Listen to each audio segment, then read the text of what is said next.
Sherry Upper is one of SCIO's regional service coordinators and has been working with people with disabilities for 25 years.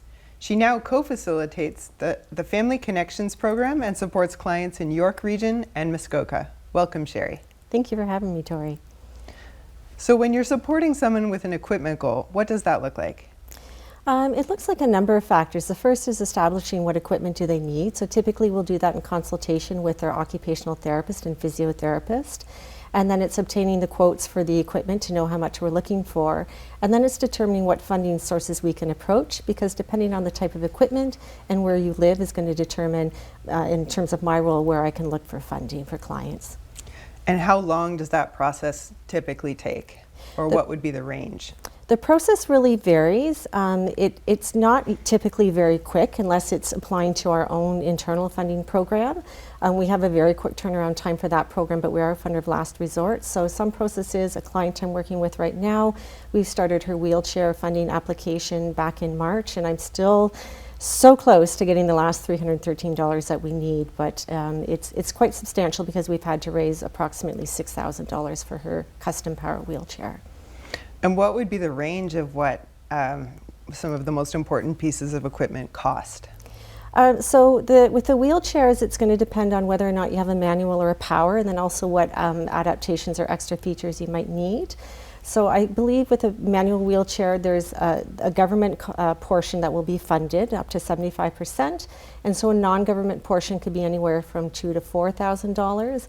And with the power wheelchairs, we're looking, I would say, a minimum of $3,000, and I've seen some chairs as expensive. The non-government portion is $10,000 to $15,000 because of the adaptations they need to make for that. Wow. And what about other, inside the home or the vehicle? Oh gosh, those modifications, vehicles can cost, to get an adapted vehicle, $60,000 to $80,000. Home modifications, depending on what you need to modify, your bathroom and how much, if you need to knock out walls, put a wheel-in shower, can be anywhere from $10,000 to $20,000 to $25,000. Ramps, if you need to build, can be around $5,000, or what we call a platform lift to get in and out of the home can be $8,000 to $11,000. So everything comes with a very substantial dollar tag. And why is it so important? It's the most important thing for me when I work with clients is thinking about what, as you say, what's so important or what's most important is the mobility. So the wheelchair, because without a wheelchair, a client can't get around, whether it be in their home to access the rooms they need for daily activities, or in their community to access doctor's appointments, work, friends, socializing, getting back into the business of living, which is what our organization is all about. Mm-hmm. And then the other pieces of equipment, like a hospital bed that people might need, well, we all need some place to sleep, right? Mm-hmm. World looks different on a good night's sleep. We all need to be able to toilet, to go to the bathroom, so we might need a commode chair. We all need to be able to bathe. We all want to bathe to feel like a human being, so we might need an adaptive device in order to facilitate safe and independent bathing. So it's not just one piece of equipment, there's multiple pieces that matter for clients. Mm-hmm. And what's the biggest barrier that you see impacting the clients that you serve? The biggest barrier is what I would call sort of equitable access to funding, because we have so many different funding programs across the province. I should say so many limited funding programs. So depending on you live, what geographical area, what's available to me in York might not be available in Simcoe County, which is north of me, or the Greater Toronto area, which is south of me. It really varies from area to area if you're looking at government funding, and then also criteria. Certainly, we want programs to be available for those who are most financially strapped, but we'll also work with moderate income families who don't qualify for any programs. And yes, they might have good jobs, but they didn't plan on needing to spend an extra $5,000, $10,000, $20,000, $30,000 because of an injury. Mm-hmm. So that's a group that's completely left out of our funding. If you could change one thing about how the system currently works, what would it be? It would be ensuring that there's more funding available. I feel that the government could step in to help fund on a more consistent basis things other than just mobility devices, because our ADP, or Assisted Devices Program, is meant to fund basic and essential equipment. In this case, they say mobility, but to me, and I think it's fair to speak on my colleagues, we consider all the pieces of equipment that a client uses are essential, basic and essential. What would be your advice to somebody who is maybe who has recently had a change in their mobility or sustained an injury, who needs equipment and doesn't quite know where to start?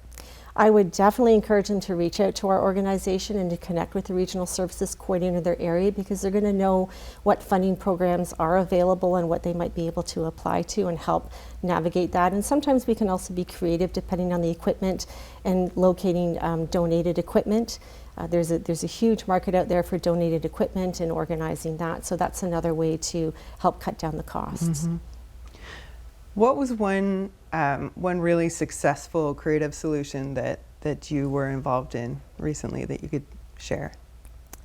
I think it was just it's really, it takes a village. So it's not focusing just on one funder organization, but being creative and coming together with multiple organizations and encouraging that communication as well. So certainly that falls within the realm of my role, is just helping to facilitate communication between funders, and how can we all work together when we're looking at high ticket items, and know that not one funder can necessarily absorb the cost, but working together. So certainly I've done that on many projects in terms of wheelchairs or beds or lifts or home modifications. Mm. And when you were starting out as a social worker, first starting out in your career, would you ever have anticipated that equipment would be such a central and important piece of the work and the support that you're providing with people? No. Honest answer is no. Part of that is because when I first started out in social work, the patient population I wanted to work with was different at the time, but it was just, I kind of stumbled into working into persons with disabilities and spinal cord injury, and then never looked back because it's such a passion. Mm-hmm. So for people that are watching at home, what do you want them to take away from this? I think first and foremost that there is help out there to try and help navigate the system of funding, and that would be connecting with our organization. You can do that through our website, which is www.sciontario.org.